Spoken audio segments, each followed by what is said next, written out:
Lorsque Ricky Nelson périt tragiquement dans un accident d'avion le soir du Nouvel An 1985. Le monde entier pleure la perte d'une icône bien-aimée. Mais derrière les gros titres et le chagrin du public se cachait une histoire que personne n'avait vu venir. La plupart des gens pensaient que Ricky était mort presque sans le sou. Son divorce très médiatisé lui avait coûté plus d'1 million de dollars. Il était endetté jusqu'au cou, empruntant à ses amis, retardant le paiement de ses factures, tenant à peine le coup. Les rumeurs étaient cruelles. Ricky Nelson, l'idole des jeunes qui faisait sale comble dans les stades, n'avait plus rien à donner à ses enfants qu'une montagne de dettes impayées. Ses 4 enfants se préparent au pire. Il n'y aura pas d'héritage. L'héritage de leur père légendaire, semble-t-il, ne se terminera pas par une célébration, mais par une ruine financière. Et puis, coup de théâtre. En triant les affaires de Ricky, son frère est tombé sur quelque chose d'extraordinaire, un testament oublié, rangé et jauni par le temps. Lorsque les avocats sont intervenus et ont commencé à creuser, ils ont découvert une vérité stupéfiante. Pendant des décennies, les maisons de disques ont discrètement détourné l'argent des droits d'auteur de Ricky, le privant ainsi de millions. Le vol était si massif, si systématique, que même le président du tribunal est resté sans voix. Des procès ont été intentés, des batailles ont été menées. Et lorsque la poussière est finalement retombée, les enfants de Ricky, qui pensaient n'avoir hérité que de chagrin et de dettes, se sont retrouvés soudainement riches au-delà de leurs rêves les plus fous. Les sommes versées au titre du règlement ont été stupéfiantes. La musique de Ricky, longtemps sous-estimée dans les conseils d'administration, avait finalement porté ses fruits. Mais l'histoire ne s'est pas arrêtée là. L'un des fils de Ricky n'a rien reçu, pas un centime. La raison de cette exclusion choquante a déchiré la famille. Et lorsque la vérité a été révélée, même les fans les plus dévoués de Ricky ont été stupéfaits. Au lieu de grandir dans une banlieue tranquille, Ricky a grandi dans des studios d'enregistrement et des scènes sonores. Les dîners en famille pouvaient se transformer en répétitions. Les vacances se transforment parfois en scénarios. C'était comme vivre sous un projecteur permanent, où tout était scénarisé, même les moments les plus ordinaires. En 1949, Ricky n'a que 8 ans lorsqu'il rejoint l'émission de radio aux côtés de son frère David. Alors que la plupart des garçons de son âge échangeaient des cartes de baseball ou faisaient du vélo, Ricky mémorisait des répliques et encaissait des chèques de paye. Il est devenu une star avant même d'avoir atteint l'âge de 2 chiffres. Le public adorait sa façon naturelle de s'exprimer et, à l'âge de 10 ans, il était déjà connu de tous. Mais la célébrité a un prix. Il n'y avait pas de fête d'anniversaire avec des camarades de classe, pas d'équipes sportives. Juste des lumières, des caméras et des responsabilités. Ricky n'a pas vraiment eu l'occasion d'être un enfant. Son terrain de jeu était un studio. Son enfance, à bien des égards, a été sacrifiée pour la marque familiale. En 1941, la famille déménage à Los Angeles et s'installe dans une charmante maison, Colonial Cape Cod verte et blanche au 1822 Camino Palmero. Cette maison n'était pas seulement une maison. Elle est devenue le visage de la télévision américaine.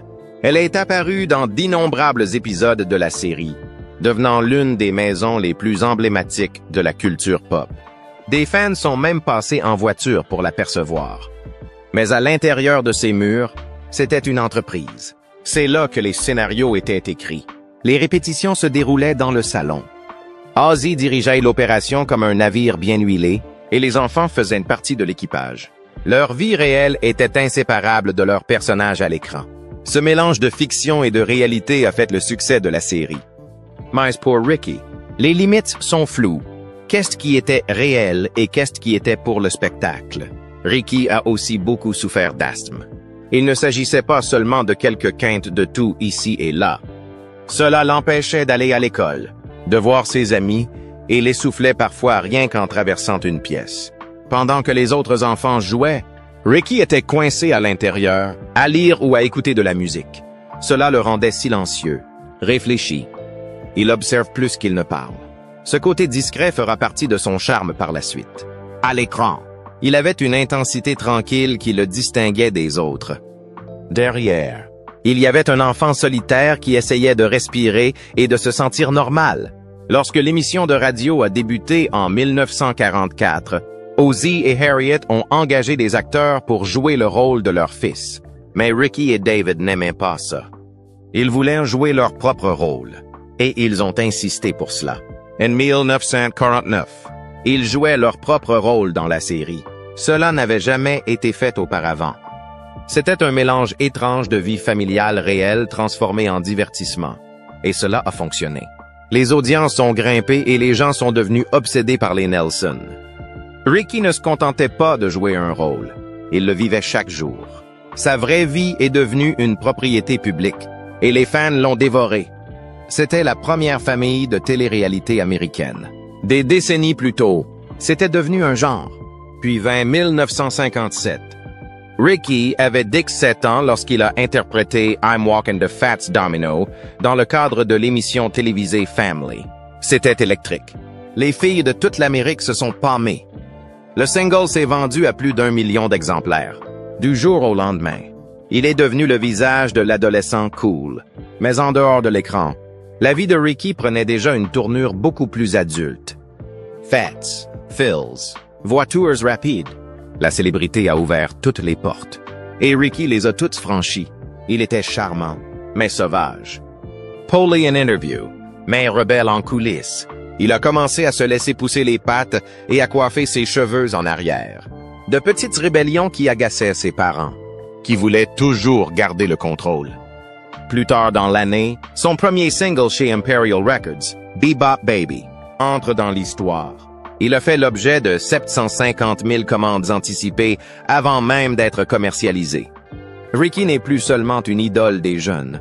Il est devenu une grande entreprise. Son premier album, Ricky, s'est hissé au sommet des hit parades. Soudain, être jeune et beau n'était plus seulement mignon. C'était de l'argent. Les maisons de disques ont vu des signes de dollars dans chaque adolescent avec une guitare. Et Ricky a prouvé que cela fonctionnait. Mais Ricky s'engageait également dans des relations intenses, dont certaines auraient choqué ses fans s'ils l'avaient su. L'une d'entre elles était avec Marianne Gaba, qui jouait sa petite amie à la télévision. En dehors de l'écran, les choses étaient horrides. Ricky admettra plus tard qu'ils s'embrassaient pendant des heures, ce qui, dans les années 1950, était un scandale en puissance. Il lui a même offert une bague en or portant l'inscription « To Marianne ». Love Rick. Elle pensait que cela signifiait qu'ils étaient sérieux. Il ne l'a pas fait. Ricky passait déjà à d'autres filles, dont la chanteuse Lori Collins, avec laquelle il a commencé à écrire de la musique. Pour le public, il était parfaitement propre. Mais le vrai Ricky était un adolescent en pleine ascension, et peu de gens connaissaient la vérité. Tout cela rendait ses parents très nerveux. Ozzie et Harriet n'étaient pas que des parents. Ils étaient producteurs, managers et gardiens. Ils détestaient le nombre de petites amies de Ricky. Ils pensaient que l'amour ruinerait sa concentration. Ozzie était particulièrement strict. Même si Ricky gagnait 500 $ par semaine au milieu de l'adolescence, son père gardait l'argent. Ricky ne recevait qu'une petite allocation. Son père ne voulait pas qu'il soit gâté. Ce contrôle s'étend également à sa vie privée. Les rumeurs de fiançailles ont été étouffées. Les relations sérieuses sont découragées. Mais Ricky, déjà habitué à la célébrité et à la pression, commence à se rebeller. Petites amies secrètes. Des soirées tardives. Il était toujours le visage de la famille de télévision préférée des Américains. Mais en coulisses, il échappait de plus en plus à leur contrôle. Ricky Nelson n'avait que 17 ans lorsque son premier album est devenu numéro 1. L'album, simplement intitulé Ricky, est sorti en octobre 1957. En quelques semaines, il s'est imposé dans les hit parades et est resté en tête du classement Billboard LP pendant 2 semaines. À l'époque, il était le plus jeune artiste à avoir réussi cet exploit. Mais il ne s'agissait pas seulement d'un adolescent qui chantait des chansons entraînantes. Ricky était déjà une star de la télévision grâce à The Adventures of Ozzie and Harriet, l'une des émissions les plus regardées aux États-Unis.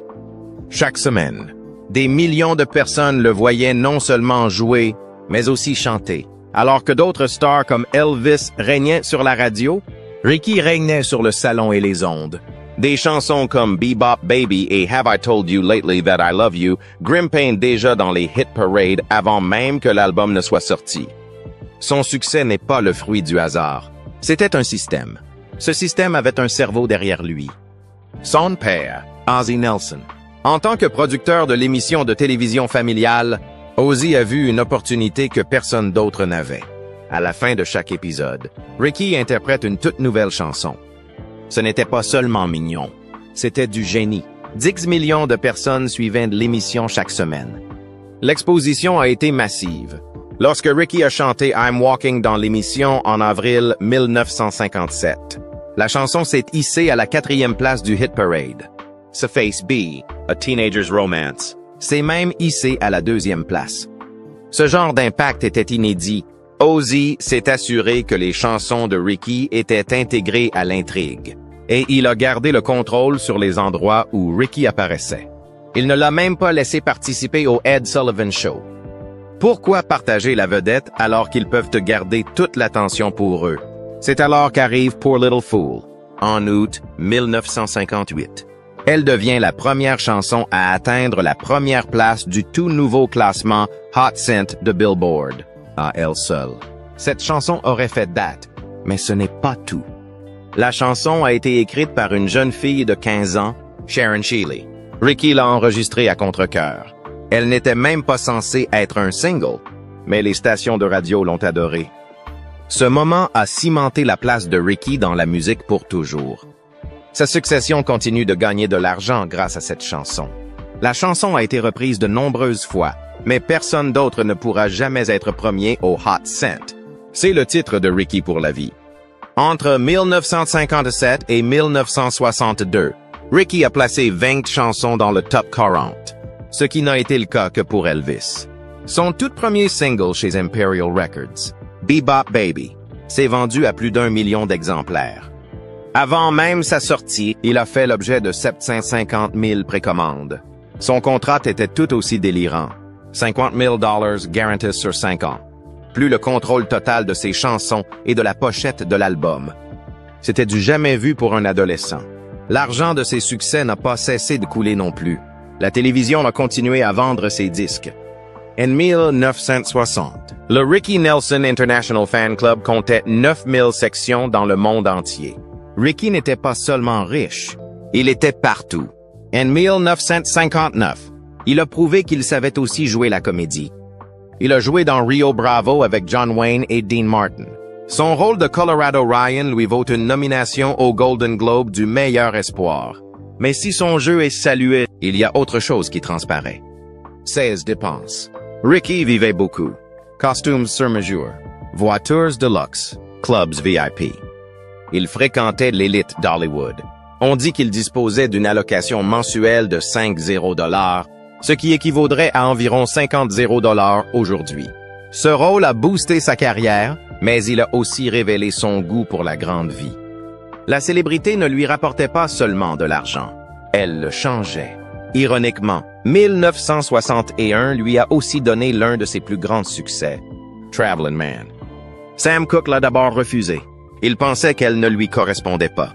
Ricky a tenté sa chance et a prouvé que tout le monde avait tort. La chanson est devenue numéro 1 en avril et s'est vendue à plus d'1 million d'exemplaires en quelques semaines. Le Face B, Hello Mary Lou, devient également un succès. 2 grands succès sur un seul disque. Ricky avait l'oreille pour les chansons que les autres ne connaissaient pas. C'était l'une des dernières grandes victoires avant que tout ne change. En coulisses, il se sentait frustré.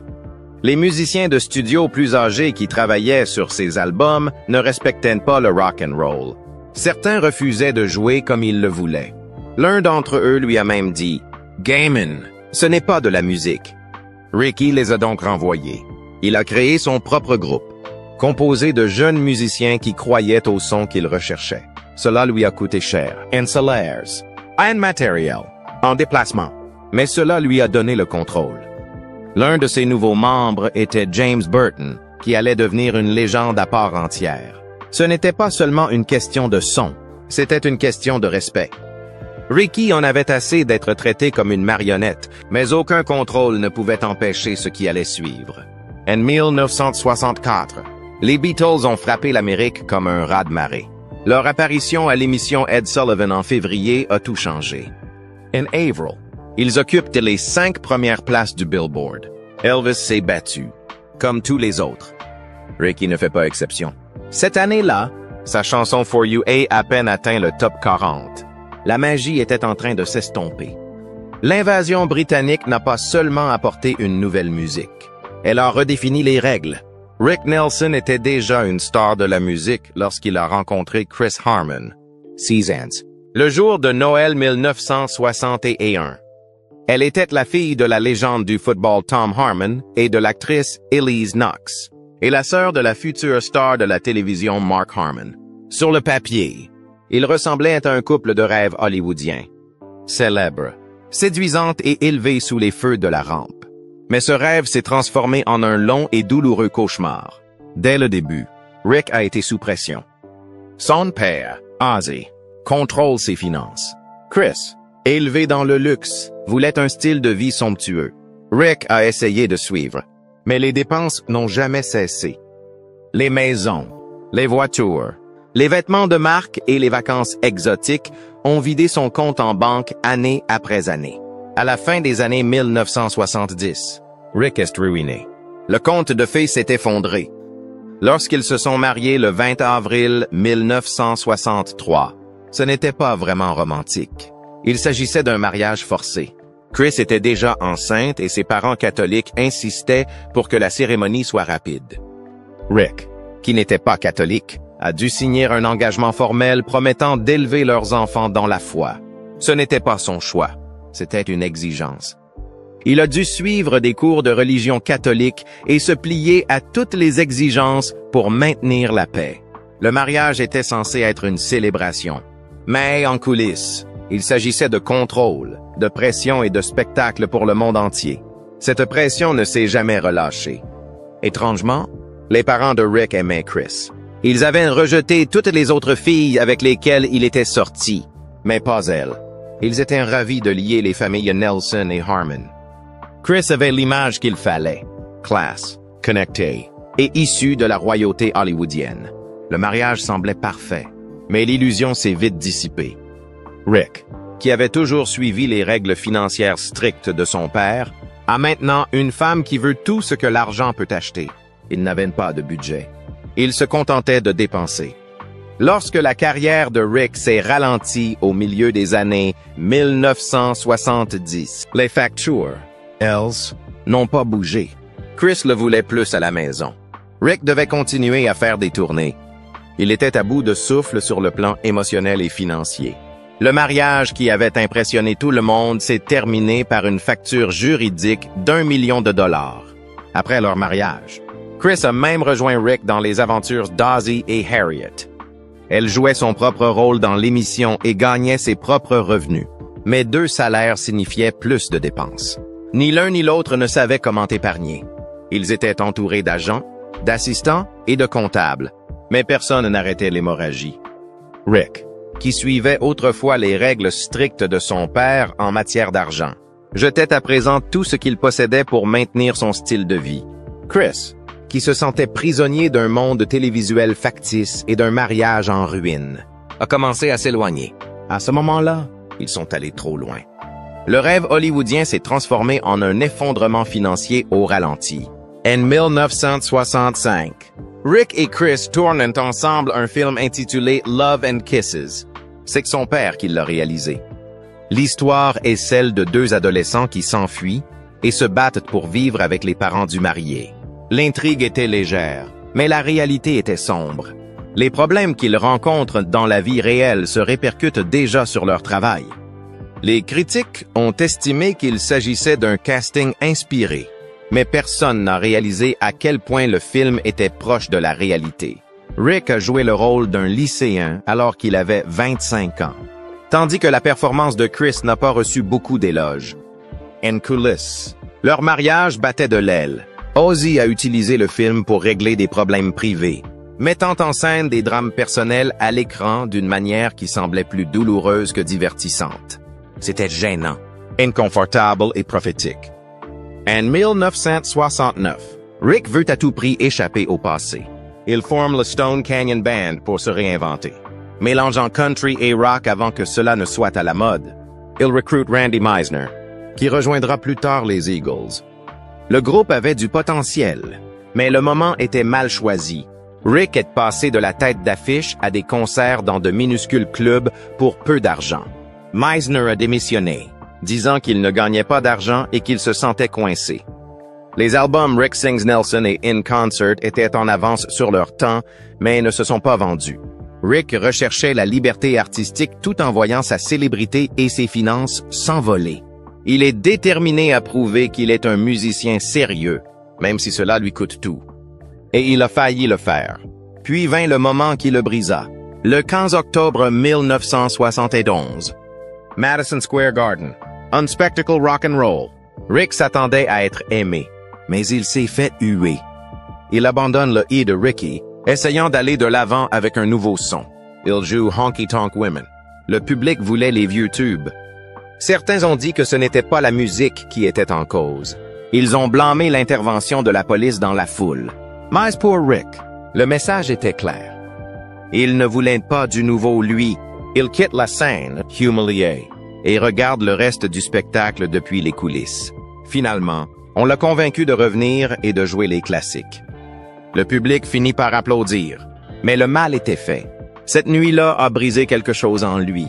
Mais de ce désastre est née une surprise. En 1972, Rick a écrit Garden Party. C'était personnel. C'était brut. C'était vrai. Le refrain disait tout. On ne peut pas plaire à tout le monde. Alors il faut se plaire à soi-même. Cette chanson a touché un point sensible. Elle a atteint la 6e place du Billboard Hot 100 et est devenue disque d'or. Pendant un moment, Rick était de retour. Il s'agit de son premier succès dans le Top 10 depuis près de 10 ans. Les fans qui l'avaient laissé de côté chantaient maintenant avec lui. Mais cela n'a pas duré. Les singles suivantes, comme Palace Guard, n'ont rien donné. En 1974, sa maison de disques ne sait plus quoi faire de lui. Des albums comme Windfall ont fait un flop. Il commence à jouer dans des parcs d'attractions et joue de petits rôles à la télévision. MCA le laisse tomber. Garden Party est à la fois une victoire et un adieu. Rick Nelson était autrefois l'enfant chéri de la pop américaine. Mais au milieu des années 1970, sa vie devient incontrôlable. Son mariage avec Chris Nelson s'effondre et ne tient plus que par les apparences. Rick est constamment en tournée, essayant de maintenir leur style de vie somptueux. École privée, maison de luxe et une montagne de factures. Mais plus il travaillait, plus il devenait distant. Chris s'est senti abandonné. Rick se sentait pris au piège. Leurs conversations se sont transformées en disputes, et le foyer qu'ils avaient construit est devenu un champ de bataille. En 1977, après une nouvelle longue tournée, Rick rentre à la maison en espérant y trouver de la chaleur. Au lieu de cela, il s'est retrouvé enfermé dehors. Chris avait déménagé toutes ses affaires dans une maison de location.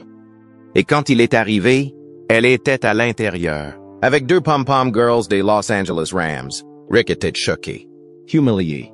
Ce moment a été très clair. Il n'y a pas eu de retour en arrière. Chris a prétendu qu'elle l'avait fait pour les enfants, rejetant la faute sur la consommation de drogue présumée de Rick. L'équipe de Rick a tout nié. Mais le mal était fait. Leur mariage était irrémédiablement brisé. En 1980, ils ont réessayé.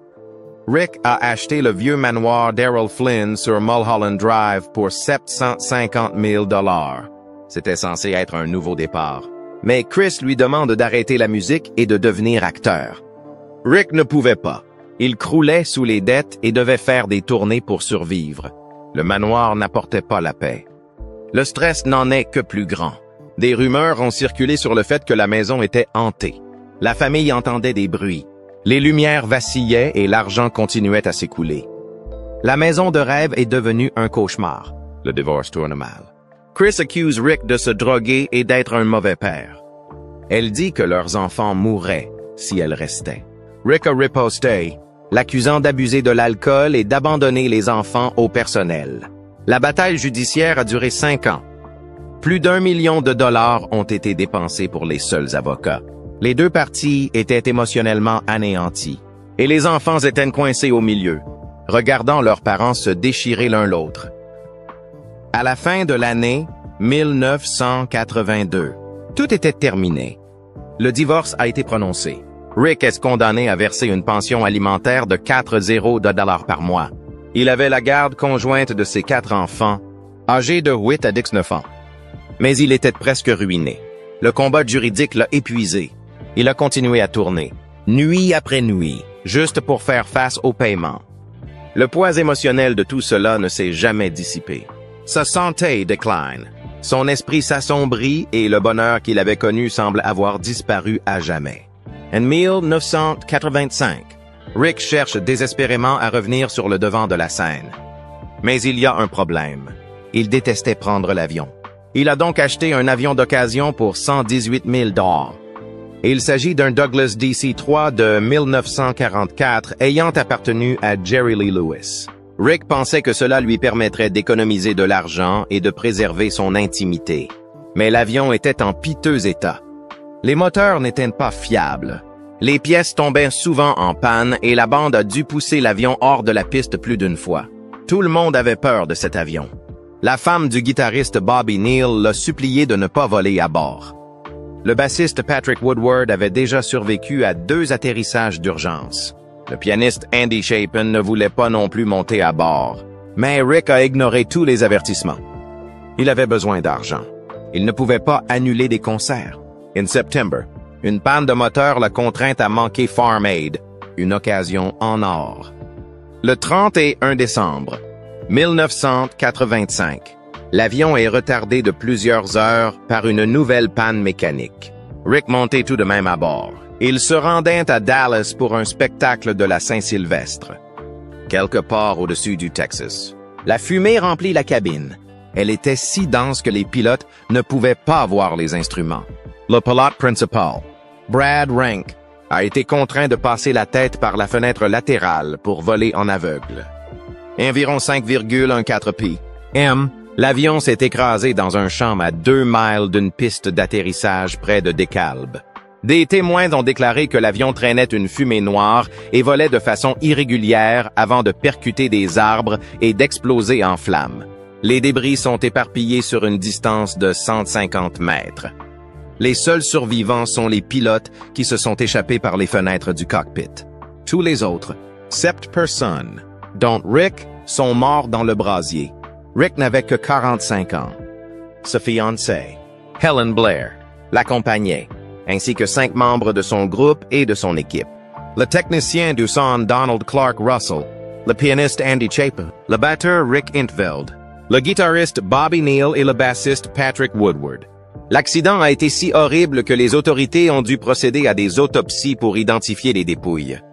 Le monde de la musique est stupéfait. Nelson avait été l'une des plus grandes idoles des adolescents de son époque. Et voilà qu'à quelques heures de 1986, il disparaissait. La suite est encore plus compliquée. Les finances de Rick sont en ruine. Il avait divorcé de sa femme, Christine Harmon, et avait 4 enfants, Tracy, Gunnar, Matthew et Sam. Il était fiancé à Helen Blair, mais celle-ci a été exclue de son testament.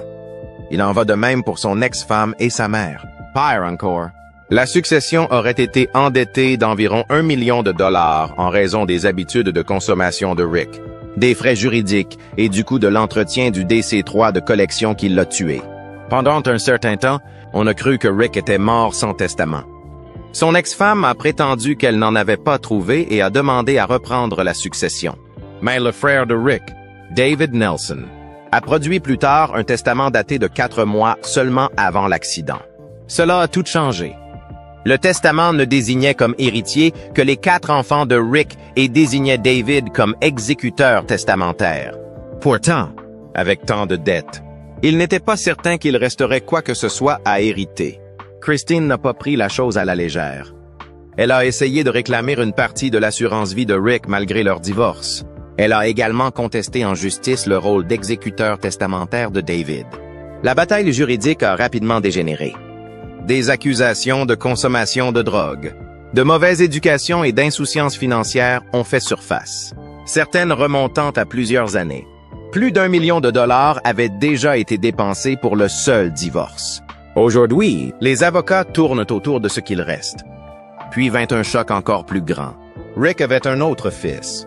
Il s'appelait Eric Jude Crew et était né après une brève liaison de Rick avec une femme nommée George Ann Crew en 1980. Dans un premier temps, Rick a nié être le père, mais un test sanguin ordonné par le tribunal en 1981 a prouvé le contraire. Il a été condamné à verser une pension alimentaire de 400 $ par mois, qu'il aurait cessé de payer au bout d'un certain temps. Dans son testament, Rick a déclaré que la paternité était contestée et a complètement exclu Eric. Après la mort de Rick, George Ann s'est battu pour obtenir la part de la succession qui revenait à son fils. Mais le tribunal a confirmé le testament. Eric n'a rien reçu. Parallèlement, les parents de Helen Blair ont intenté une action en justice pour décès injustifié. Ils